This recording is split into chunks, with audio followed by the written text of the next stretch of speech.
আজকের এই ভিডিওটা অতি গুরুত্বপূর্ণ। দেখা মাত্র প্রত্যেকটা বাংলাদেশী নাগরিক এটা ভিডিওটা শেয়ার করে দিবেন, কারণ আমি যে তথ্যগুলো দিচ্ছি। নতুন বাংলাদেশ এক ঐতিহাসিক পটভূমিতে আবির্ভূত হয়েছে।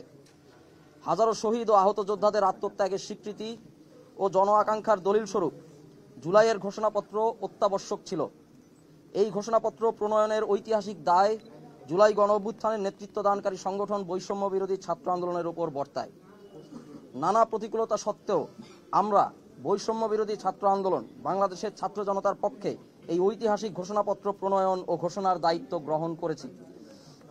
আমাদের উদ্যোগের ধারাবাহিকতায় বাংলাদেশের আপামর ছাত্র জনতার মধ্যে স্বতঃস্ফূর্ত ইতিবাচক সাড়া সঞ্চারিত হয়েছে। এমত অবস্থায় ছাত্র জনতার আহ্বানে রাষ্ট্রীয় পর্যায় থেকে জাতীয় ঐক্যমত্যের ভিত্তিতে জুলাই ঘোষণাপত্র প্রণয়নের উদ্যোগ নেওয়া হয়েছে। ছাত্র জনতা এই সময়োপযোগী উদ্যোগকে সাধুবাদ জানাচ্ছে। এরই ধারাবাহিকতায় আজ 31শে ডিসেম্বর রোজ মঙ্গলবার বিকাল 3 ঘটিকায় কেন্দ্রীয় শহীদ মিনারে মার্চ ফর ইউনিটি কর্মসূচি ঘোষণা করা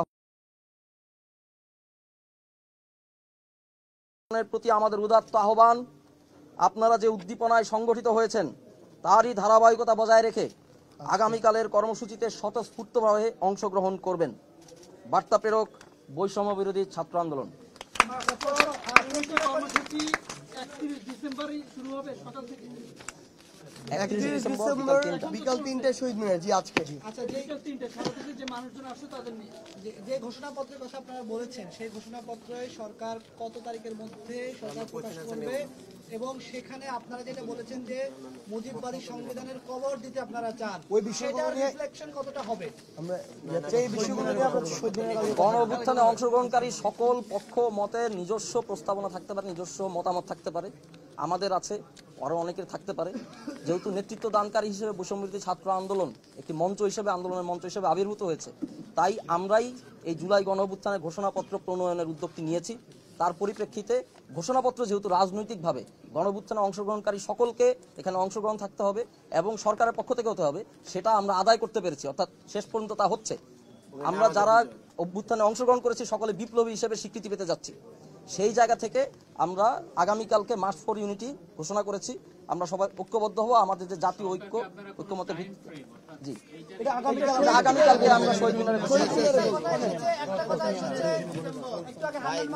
বেলায়েত ভাই, আমরা কালকে শহীদ মিনার থেকে বাকি যে কার্যক্রম, যে বিষয়গুলো আমরা শহীদ মিনার থেকে দ্বন্দ্ব হয়েছে সমন্বয়কের মধ্যে, এরকম সামাজিক যোগাযোগ মাধ্যমেও এরকম আমরা পোস্ট দেখতে পেয়েছি। কোথায় আপনি কাকে এখানে দেখছেন না? আপনাদের সমন্বয়কের মধ্যে কোনো ভাই একটা জিনিস শুধু আপনাদেরকে বলি, এই প্ল্যাটফর্মের সবচেয়ে বড় স্পেশালিটি হচ্ছে আমাদের এখানে প্রত্যেকটা বিষয়ের পক্ষে বিপক্ষে যুক্তি দেওয়া হয়, মতামত দেওয়া হয়, ডিসকাশন হয়, কিন্তু যখন যৌক্তিকতার ভিত্তিতে অধিকাংশের মতামতের ভিত্তিতে একটা সিদ্ধান্ত নেওয়া হয়, আমরা সকলেই সেই সিদ্ধান্তে সবসময় একমত থাকি।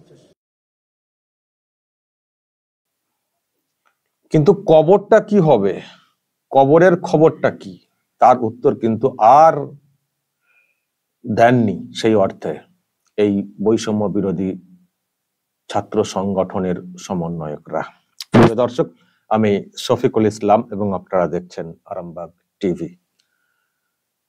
আমি সকালের দিকে এই খবরটা দেখছিলাম, মনে হয় অনেকটা রাতে এই প্রেস মিট করা হয়েছে, বৈঠক হয়েছে রাতের দিকে, মানে 12টা বাজার পর মনে হচ্ছে, রাত 12টা বাজার পরে মনে হচ্ছে এই প্রেস মিটটা, সেই জন্য কখনো আজকে কখনো কালকে এরকম কথাটা আসছিল প্রেস মিটে।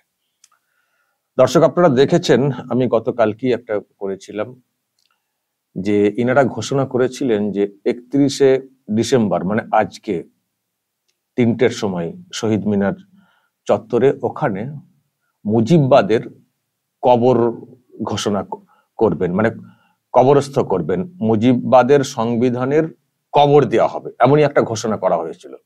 একেবারে কোট আনকোট কবর কথাটা বলা হয়েছিল, কবরস্থ করা, কবর দেওয়া, এই কথাটা বলা হয়েছিল। সে কি জোশ ছিল এই সব ছেলেদের! কবর দেওয়া হবে, নতুন মানে মুজিবের আমলের সংবিধান চলবে না, সেই সংবিধানকে কবর দেওয়া হবে।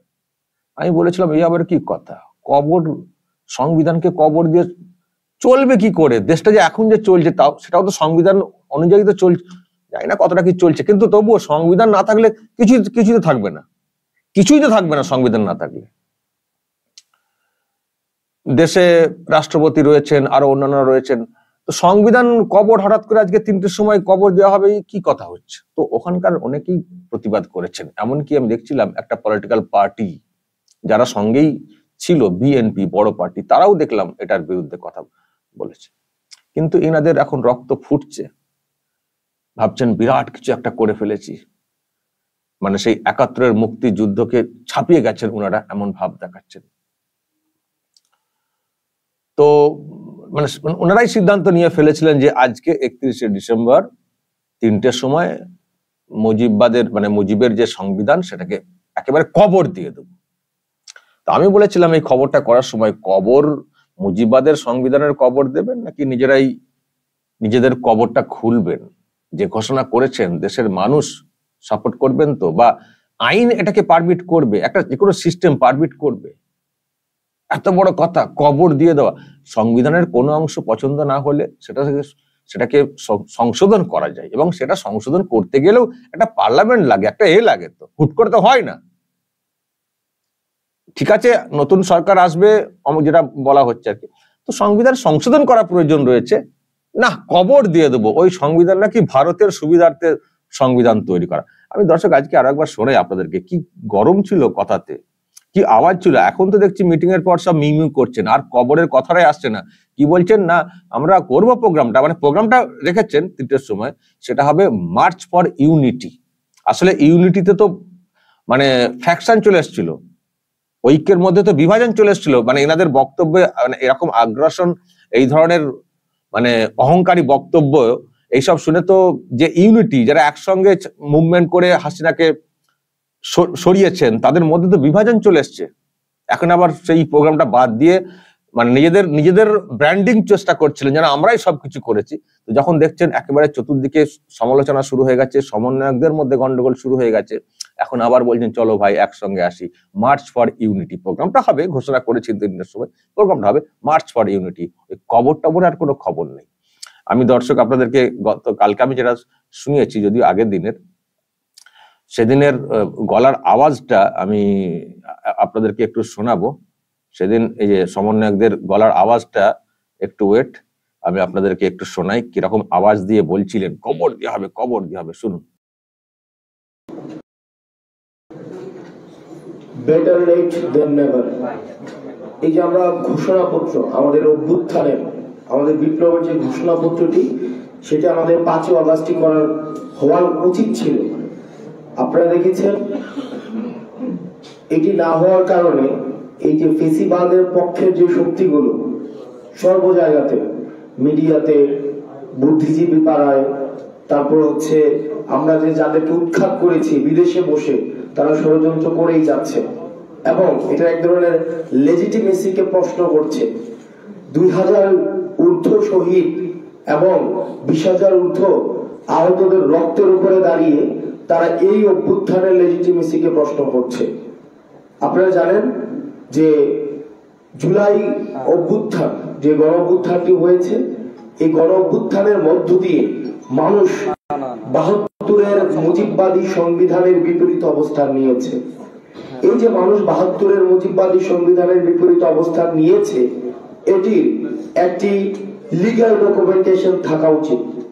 সেই জায়গা থেকে আমরা আগামী 31 ডিসেম্বর 2024 বেলা 3 ঘটিকায় ছাত্র জনতার উপস্থিতিতে 31 ডিসেম্বর 2024 এই যে 24-এর গণ অভ্যুত্থান, সেটিকে আমরা আমাদের যে গণ আকাঙ্ক্ষা যে আমাদের তৈরি হয়েছে অভ্যুত্থানকে ঘিরে, এবং মানুষ যে স্বপ্নে এই 72-এর সংবিধানের বিপরীতে গিয়ে মানুষ যে রাস্তায় নেমে এসেছে, সেটির প্রাতিষ্ঠানিক দালিলিক স্বীকৃতি ঘোষণা করার জন্য আমরা 31 ডিসেম্বর 2024 বেলা 3 ঘটিকায় ছাত্র জনতার উপস্থিতিতে শহীদ মিনার থেকে, যেখান থেকে আমাদের এক দফা ঘোষণা করা হয়েছে, ঠিক সেই জায়গা থেকে আমরা আমাদের প্রক্লেমেশন অফ জুলাই রেভলিউশন আমরা ঘোষণা করব এবং এই প্রক্লেমেশন অফ জুলাই রেভলিউশনের মধ্যে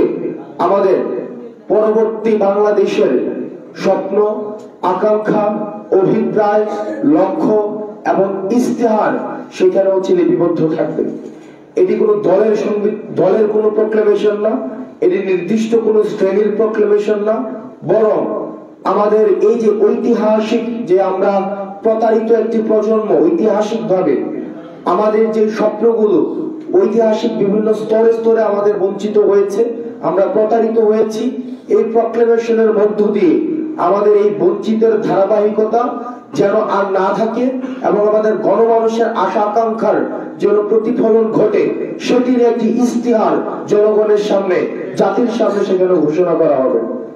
এবং ৭২-এর যে সংবিধানের বিরুদ্ধে মানুষ দাঁড়িয়েছে, মুজিববাদী চেতনার বিরুদ্ধে মানুষ দাঁড়িয়েছে, আওয়ামী লীগের এই যে ফেসিবাদের বিরুদ্ধে মানুষ দাঁড়িয়েছে, এই বিরুদ্ধে দাঁড়ানোকে সেখানে হচ্ছে আমরা চাই স্বীকৃতি দেওয়া হোক। আমরা চাই এই মুজিববাদী সংবিধান কবরস্থ ঘোষণা করা হবে। সেই যেখান থেকে এক দফার ঘোষণা দেওয়া হয়েছে, ঠিক সেই জায়গা থেকে মুজিববাদী ৭২-এর সংবিধানের কবর রচিত হবে, কবর দেওয়া হবে।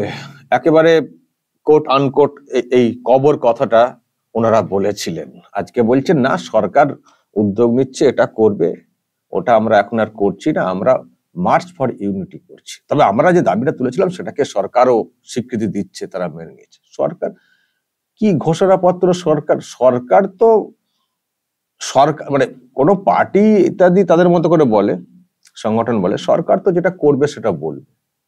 কিন্তু আপনারা একটা সংগঠনের তরফ থেকে তাহলে আপনারা কি বলতে চাইছিলেন? সংগঠন, বৈষম্য বিরোধী সংগঠন, সরকারের বাইরে, তাহলে কি বলতে চাইছিলেন? আর কি বলতে চাইছিলেন সেটাই তো বোঝা গেল না। আর সরকার মেনে নিয়েছে, আপনারা বলতে শুরু করছেন। আপনারা কি বলতে চাইলেন সেটাই তো বোঝা গেল না। আর সরকার মেনে নিয়েছে, সরকার ঘোষণা করবে, কিন্তু কবে সরকার ঘোষণা করবে তার কি কোনো সদুত্তর আছে? ফলে এটা কি জাস্ট একটা বাহানা পিছু হটার, মুখ বাঁচানোর, সরকারের উপরে দোহাই দিয়ে? এবং সরকার হয়তো বলছে আমরা করব, ঘোষণা করব।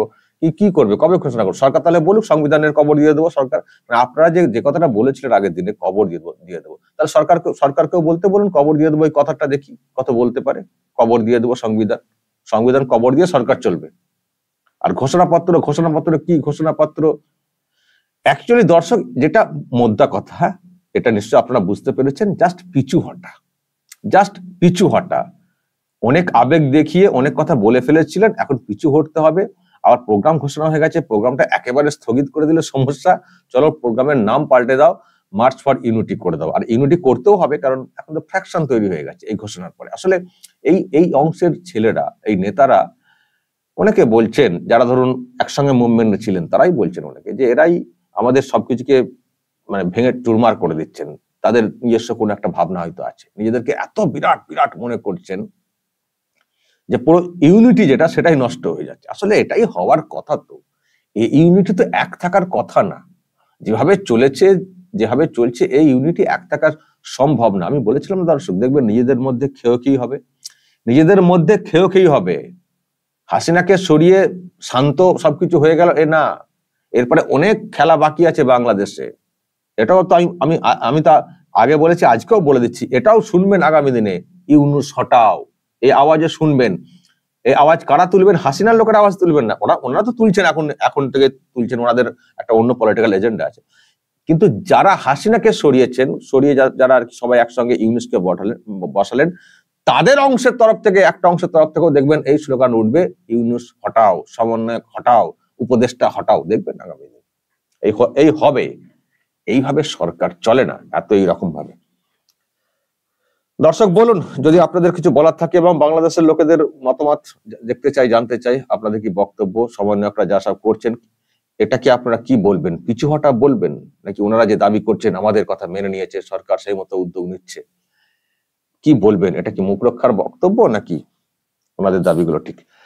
যা বলার বলবেন দর্শক, এবং অবশ্যই নজর রাখবো আজকে 3টের সময় এই মার্চ ফর ইউনিটি, তাতে কতটা ইউনিটি ঐক্য ধরা পড়ছে। কারণ যে কাণ্ড, মানে যেটা ঘোলা করে দিয়েছেন এই সমন্বয়করা, আমার মনে হয় না ইউনিটি আর সেই পর্যায়ে যাবে বলে।